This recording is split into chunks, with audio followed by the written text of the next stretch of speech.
can't get any close to the Sherman monument anymore because it's so close to the White House. They blocked it off. But it is sort of fitting that they put Sherman so close to the White House. Sherman was possibly the greatest American, and certainly, in my opinion, the greatest American general of the Civil War. I don't have enough time to tell you all the great things that Sherman did during the Civil War, but let's talk about how he prepared for the Civil War, because in my opinion, this is where his genius lay.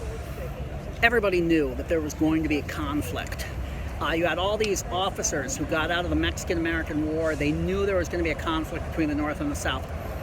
And they prepared themselves doing all sorts of other things. Sherman spent years traveling around the South, getting to know the geography of the South better than anybody else in the Union Army, in the Federal Army.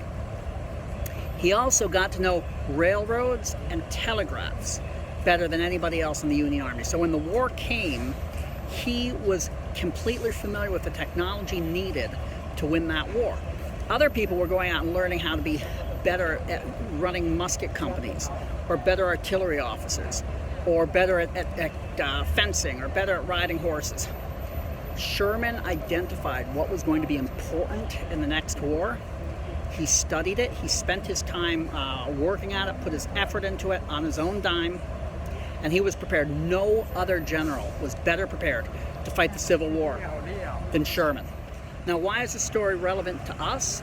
Think about all the times that we might not be looking at the proper technology. We might not be looking at the trends and how things are changing. We're looking at things that were closer to what we were doing when we were 25 or 30 or 21.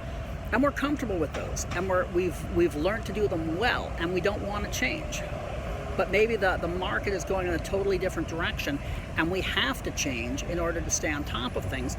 We have to be doing things in a different way to get the most effective use of our time and our people and our team's time.